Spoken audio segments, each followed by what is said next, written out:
Without further ado, let's talk Utah Jazz basketball to tip off the show today. Now, see what he did there? That was a basketball reference, and he said, tip off, and okay, go ahead. Great job. It all works together and stuff. Jumping at center circle. Right. Okay. Let's tip off the show by talking about the most ridiculous Donovan Mitchell trade rumors, and it is getting thick and deep, and there's nothing else that needs to describe this situation with Donovan Mitchell rumored to be traded to everybody from Boston to Cleveland to your mom. And I, again, will just say what we have been reporting since the turn of the new year, that Donovan Mitchell and the Utah Jazz have a working agreement and that the Jazz have absolutely no plans to trade Donovan Mitchell. Let's get that very straight right now. The Utah Jazz are not trading Donovan Mitchell, but at some point, we had to stop down and laugh at some of these ridiculous trade rumors. And Jake, I think there are a lot out there, but do you have one that you think is the single most ridiculous one? Yeah, so there's this one out there, and, obviously it's going to go ahead and involve the Knicks, but it's a three-teamer that essentially is a situation where the Knicks are going to get Donovan Mitchell, the Jazz are going to get Zion Williamson, Evan Fournier, and a first-round pick, and the Pelicans are going to get R.J. Barrett and Emmanuel Quickley. To me, this is crazy because, first of all, why would the Jazz want Zion Williamson? Why would you replace Donovan Mitchell with Zion Williamson in your current setup? It doesn't make a lot of sense. So Mike Conley's gonna be your main dude, essentially. He's gonna be the main guy. And then, by the way, if you pick up Zion Williamson, what does that do to Rudy Gobert? You're gonna have two bigs on the floor, or two guys that really are dominant paint players in a league that's built to run up and down and play in transition a lot.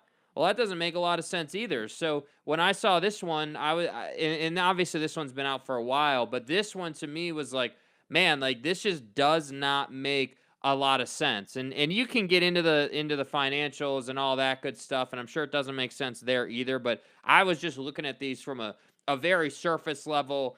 This guy went to this roster. How does that work? And Don went to this roster. How would that work? Obviously, for the Knicks, Donovan Mitchell would fit in just fine, but I just don't see any way that would ever make sense, even for the Pelicans. I mean, you look at the Pelicans in this scenario getting R.J. Barrett and Emmanuel Quickley. That doesn't make a whole lot of sense to me either, because now you've already got Brandon Ingram and C.J. McCollum, and you're going to try and work R.J. Barrett into that mix. Well, he's not going to start over those two guys, so where are you going to put him, at the 3? I don't think so. So that's why I say this one in particular doesn't make a lot of sense, and I do think it is the single most ridiculous one that's floating around. Okay, so to address the Knicks trade rumor directly. Yeah. Remember the last time we saw Donovan around the Knicks? It was, his best friend ever since the womb, gave birth to Donovan the Amazing Mitchell. Right. Emmanuel Quickley is his best friend on earth ever in any situation that we've ever heard of. Right. So wait, let me get this right. He's going to go to the Knicks and they're going to trade his best friend ever? Wouldn't he be going to the Knicks to play with Emmanuel Quickley? And I don't know. I think it's so ridiculous that Donovan Mitchell, and the thing that blows my mind is that I feel like fans fall into the honeypot on a regular basis when it comes to Donovan Mitchell trades. And I say that because Don has said he has one goal in his career: to win NBA championships, multiple championships he wants to win. Right.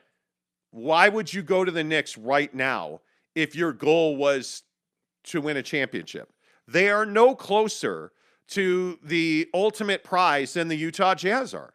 They are no closer to the NBA Finals. In fact, at this very moment, I would say they are much further away than the Utah Jazz are, even if it has nothing to do with the players. The ownership situation in New York is inferior to what Ryan Smith has built in this club. So it makes no sense that Donovan Mitchell would go to the New York Knicks right now. But that is not all, friends, because the Cleveland Cavaliers are also rumored to be trading for Donovan Mitchell. And I think, unlike Jake, I think this trade right here, this rumor, is the single worst trade in the history of bad trades ever.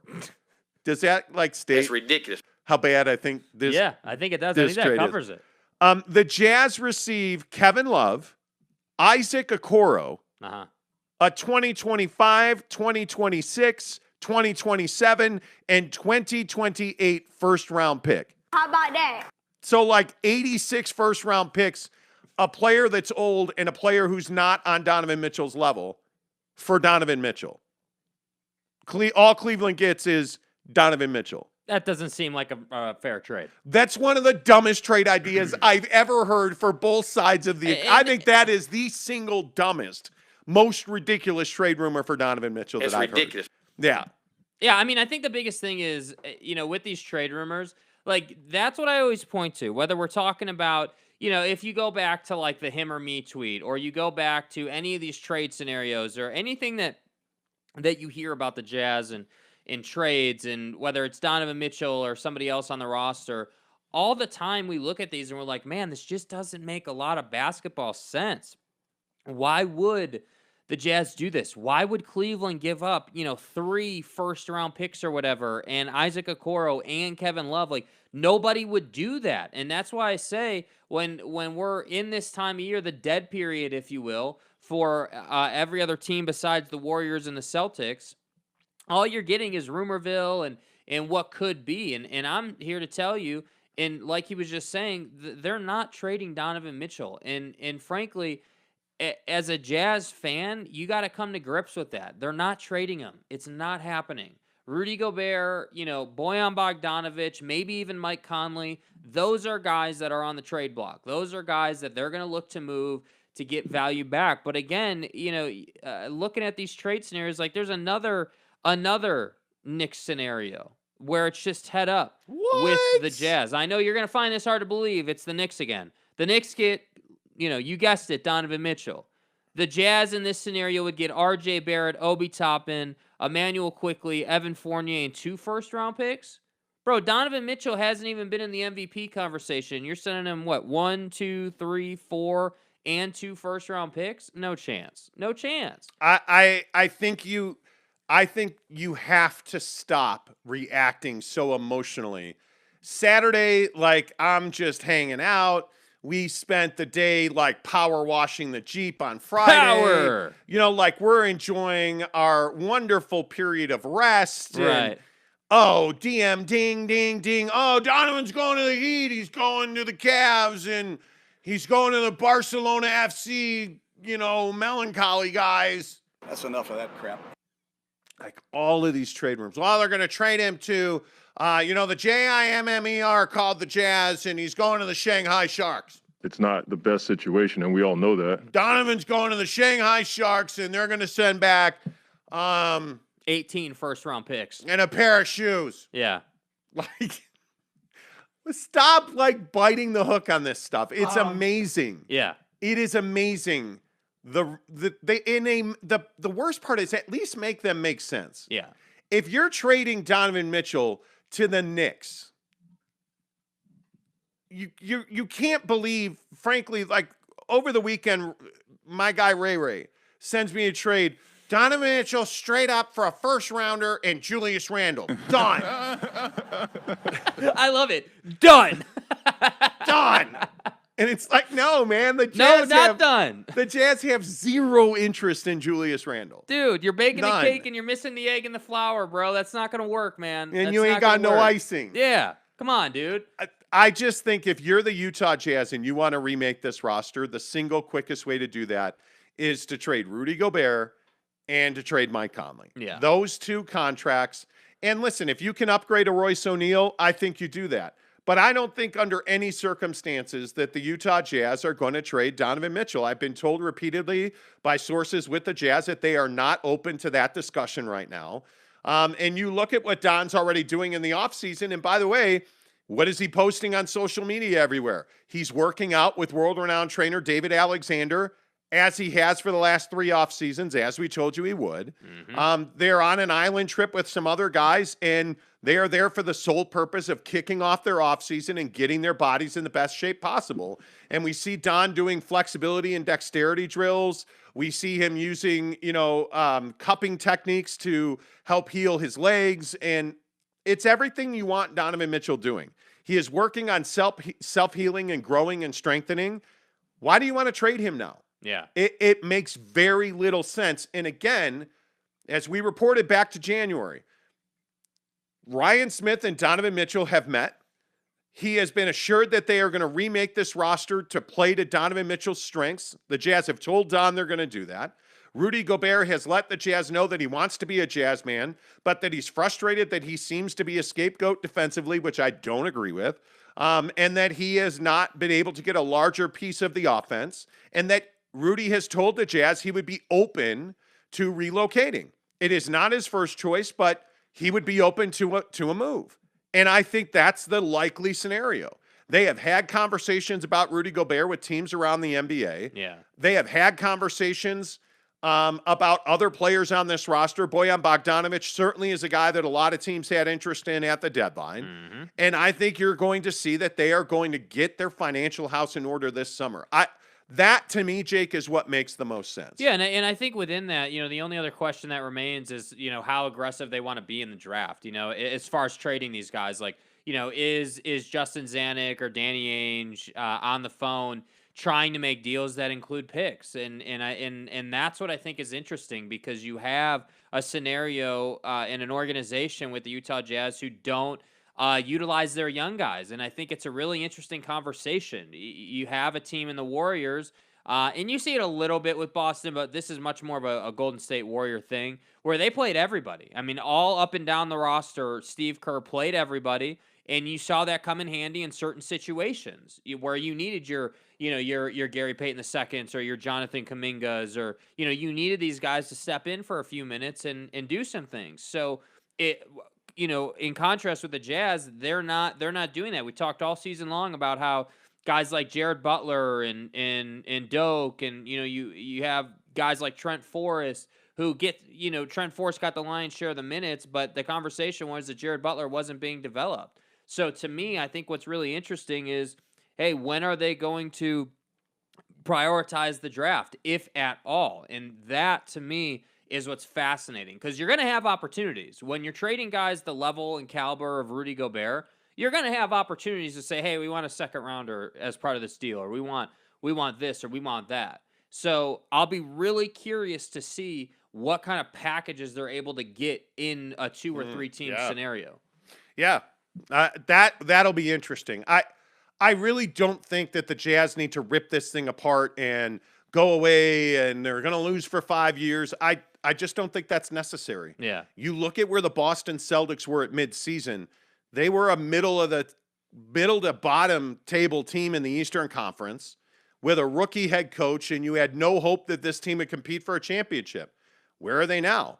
Competing for a championship. The Boston Celtics are in the NBA Finals. Yeah. I don't think anymore in this league that you have to take some huge fall off a cliff to rebuild your roster. Yeah. You do need draft capital to do that.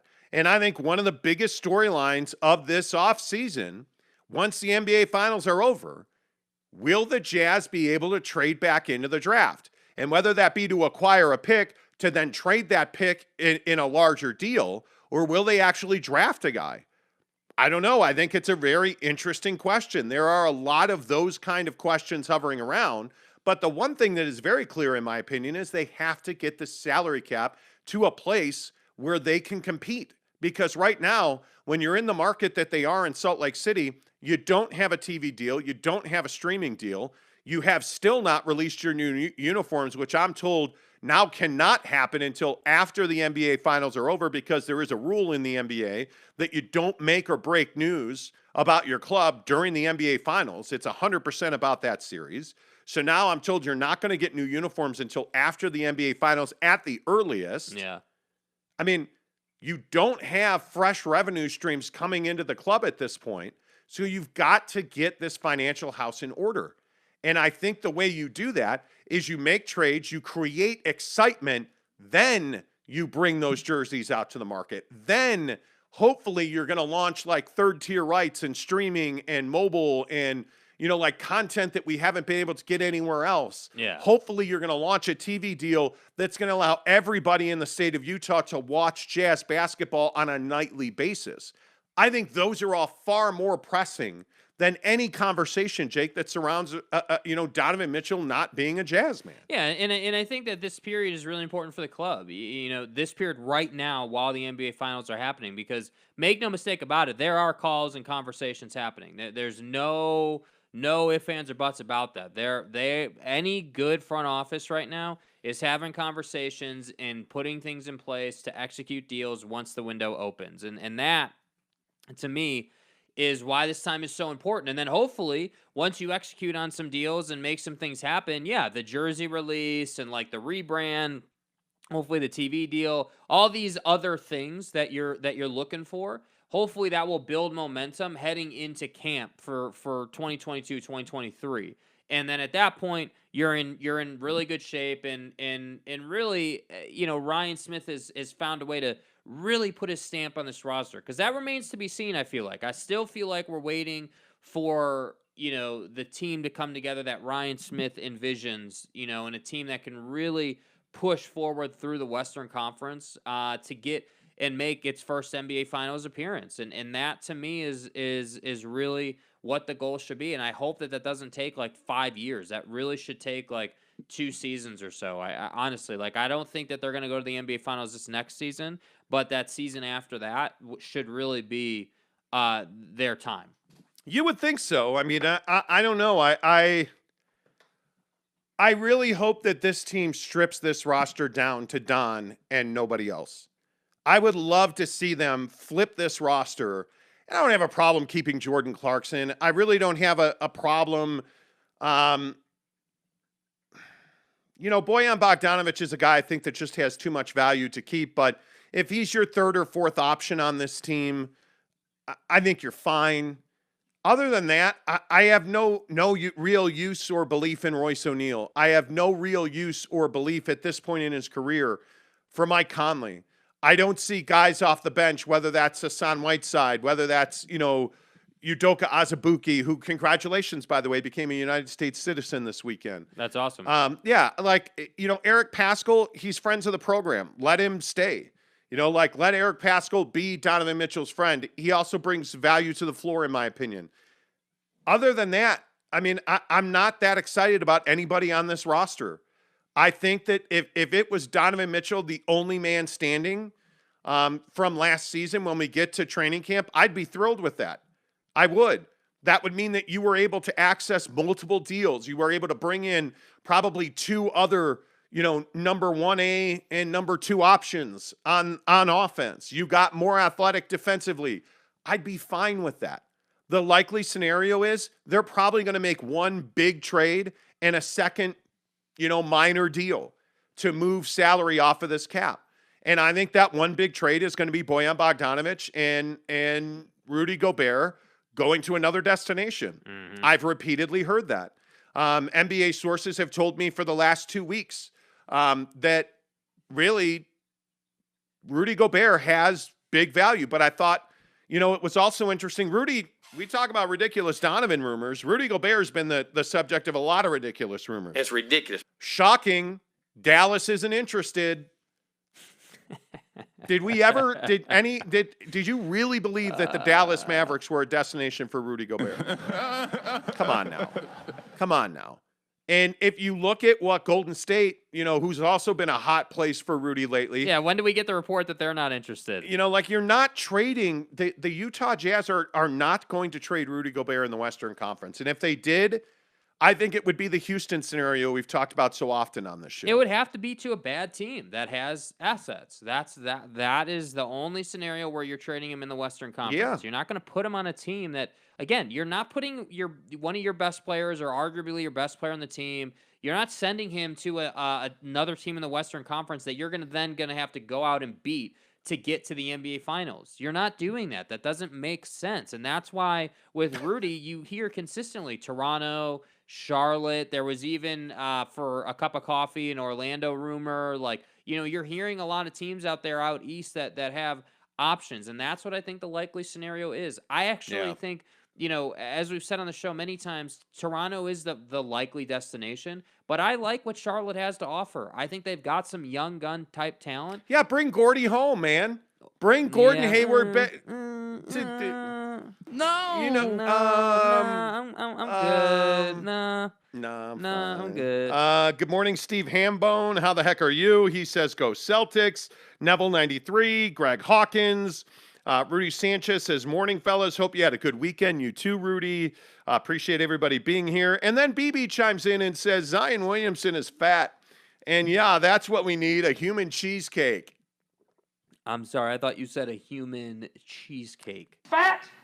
That's insensitive. Yeah, come on. Come on. Fat? He's at least a cannoli. Fat?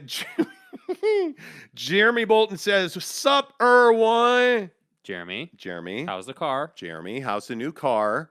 Jeremy got the deal done. If you were listening last week, we talked specifically about buying cash versus the financing. dealership trying to force you into financing a car. Yeah.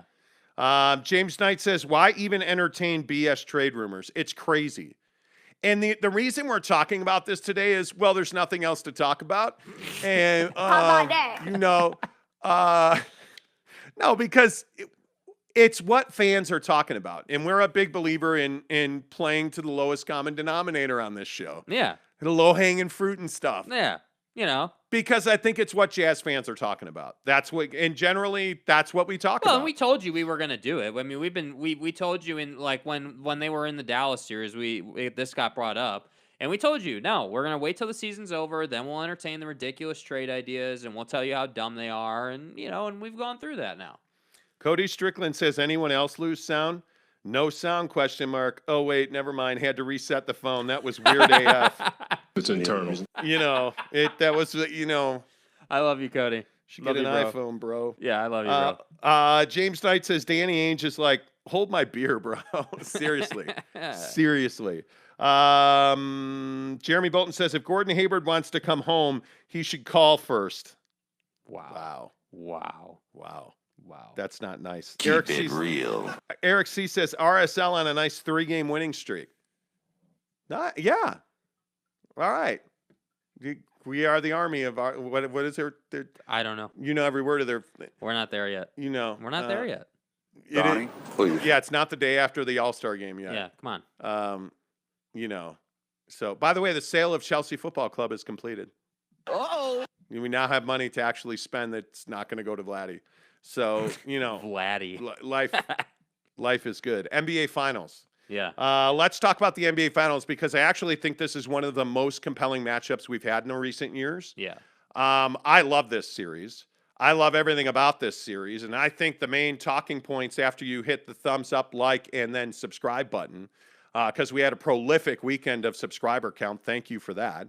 By the way, congratulations to Caleb Harrison. Yes. Caleb won our $250 Maverick gas card. By the way, we're talking gas prices later in the show. It's not good. I warn you now. It's not good. Yeah, congratulations on that new gas guzzler you got there, Jeremy Bolton. Way to go. Anyway, I'm kidding. Okay, let's move on. NBA Finals. I love this matchup. It is the Boston Celtics, who I think have come through one of the most difficult paths we've seen lately in the Eastern Conference against Golden State Warriors, who I don't think they've played since the Christmas game. Yeah. It feels like Golden State hasn't played in like a month.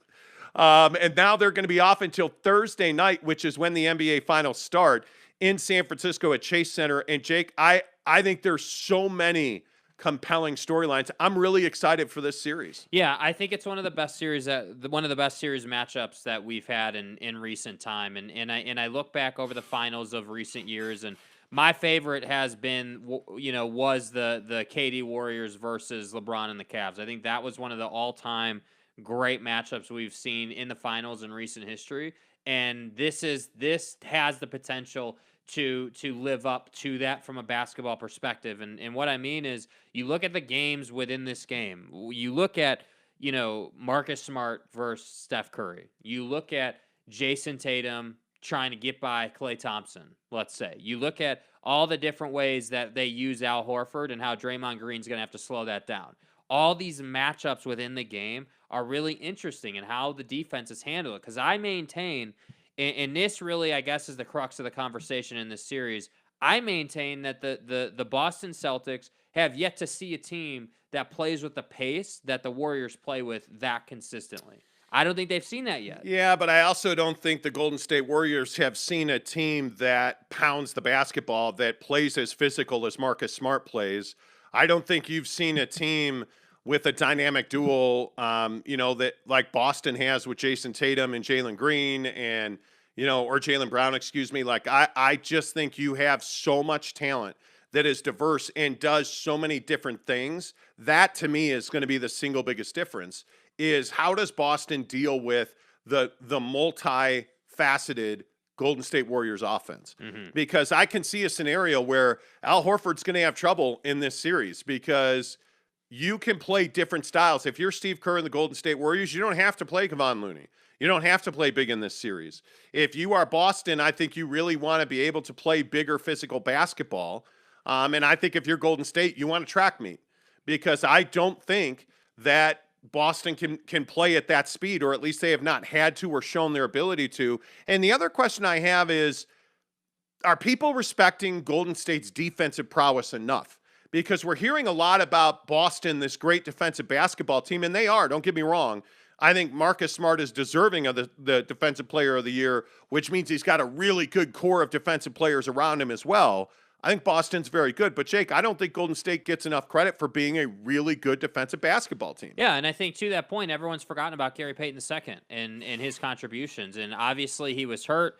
He sustained that injury in the Memphis series, but they're saying he's going to be back for the NBA Finals. And I think even, let's say that it's a scenario where he can't even shoot a basketball, but he can come back and play defense. I think that is a huge asset because you look at Andrew Wiggins' contribution against Dallas. He played great defense on Luka, and I would expect more of the same on Jason Tatum. The question then becomes, though, how can Andrew Wiggins, the offensive basketball player, contribute in the NBA Finals the way he did against Dallas? So that's what I'm saying. This series, I think that this is one of the best series we've had in a long time, because of the fact that you have all these mini matchups within the series that are really good. Like Jason Tatum versus Andrew Wiggins, that's a phenomenal matchup. Both are really good at what they do on each end of the floor. Klay Thompson's contribution is going to be absolutely vital. Do we get 30-point Klay, or are we going to get 15-point Klay? What are we going to get? That will probably decide the Warriors' fate. Yeah, and I think actually, the Otto Porter return is a big one. And by the way, Steve Kerr said yesterday that none of his three guys, Peyton, Iguodala, or Porter, have scrimmaged yet.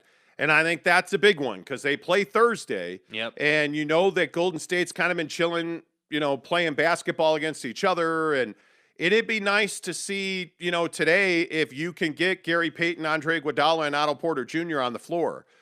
Because that's really the only way that you're going to know, hey, can they play in games?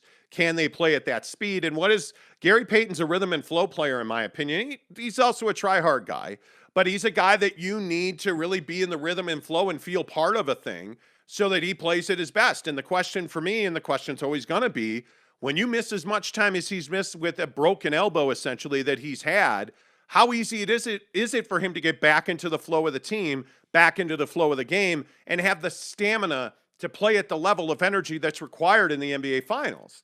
I think that's a huge question. Otto Porter, I think he's been playing. He's missed a game or two stretch. Fine. A guy like Andre Iguodala, I actually think it's a huge risk to bring him back because he just simply has not played. And that's why I say, I would not be in a hurry to bring these guys back. I think Otto Porter brings you a lot of intelligence on the floor. I think obviously he can knock down the three. He generally makes the right play at the right time, and he's in the right spot. Yeah. Gary Payton obviously brings you defense, obviously brings you enthusiasm.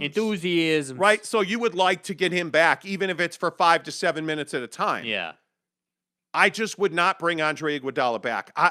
When you bring him back, I think you have to ask, what is the risk reward with Andre Iguodala? I don't think the reward is high. I really don't. Yeah, I mean, I think because of his age, he's obviously not the defensive player that he was. I think I guess I feel like it's right in that same light of Gary Payton, what you just said, which is you could bring Iggy back, but it wouldn't be for 20 minutes a night. I mean, you're talking about 5 to 10 minute windows. But I do think, he's a guy that brings a lot of value from an experience standpoint. I mean, Right. he's played a lot of playoff basketball. Obviously, he was on the championship Warriors club, so he's been around these guys as far as the core is concerned. So, I mean, from that standpoint, he can bring a lot of value. But again, I think for the Warriors, this series is decided with those three guys, as it always has been, even when Kevin Durant was on the team. You've got Clay, Steph, and Draymond. Those three guys will decide how far they go. And to this point, they've been dynamite. And that's why I say to all the Boston Celtics folks and supporters and people who think they're going to win this series, I think that's the code you have to crack. How do we get Steph Curry in foul trouble, number one? And then number two, how are they going to handle, how are the Warriors going to use Draymond to disrupt our offense? You have to understand that dynamic. Yeah, and Carl says that Boston doesn't belong here because Strus didn't step on the line. Here we go. Do we really believe that one guy stepping on the line? Well, I mean, a lot of people are going to say, oh, well, if you look at the score and how the game finished, that three could have decided things. Not. But I feel like this is right up the same alley as saying, oh, the officials had a bad game and they robbed us of the win. Dude. But think about if that three-pointer stays on the board, what changes for Boston schematically? What changes for Miami schematically? Like, what would they have done different? How would the game have flowed different? Shot selection changes, defense change. Like, God, that one play didn't determine that game or that series. It was a 7-game marathon. Yeah. Like, one play did not keep Miami out of the NBA Finals. That's a ridiculous argument. One play, ridiculous. Yeah, one play is never going to determine a series. Was he on the line? To me, it looked like he was. They reviewed it, and they said he was on the line. They took the basket off the board after. If you didn't see it, Max Strus was on the sideline. Terrible footwork, by the way, to get him into this situation. He put his heel down on the line, shoots a three, makes it. They call it good. They go back after the fact, review it, and take the three off the board. Yeah.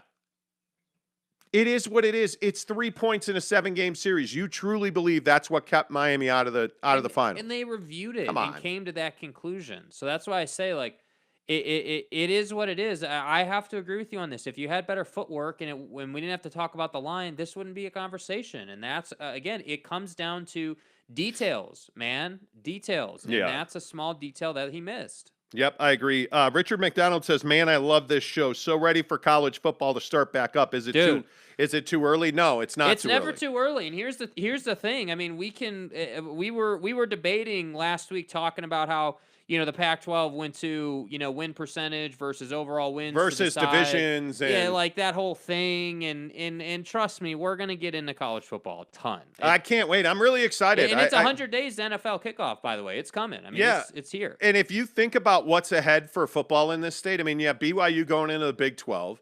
You've got a Utah Ute team that's coming off of a Rose Bowl and a Pac-12 championship. Yep. I mean, you just have so much to look forward to. You got the USC dynamic this year. Yeah, I mean, the Pac-12 on its own has just so many storylines in it. I mean, the games that you're going to see at Utah this year, the home games at Utah, the preparation, the changes that are happening in Provo to get into the Big 12 next year and really try to compete right out of the gate. I mean, there's so much change happening in college football in this state. It's remarkable.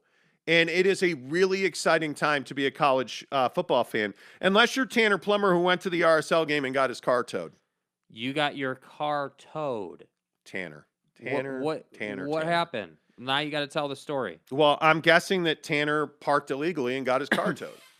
I mean, that's what So you got red carded in the parking lot. Yeah, essentially. See what he did. See what I did there? It's a soccer reference. Red card. No, it's not a soccer reference. Oh, I'm sorry. It's a football reference. Football reference. My it's bad. a football reference. Sorry. Tanner says, Eric, see, I got to the game with my dad. It was fun. Sadly, our car got towed, but thankfully we were able to get it back for like $7,000.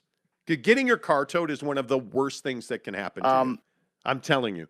Well, I mean, pay your tickets. I've never had my car booted. A good friend of mine in LA never pays his parking tickets. He got his Land Rover booted.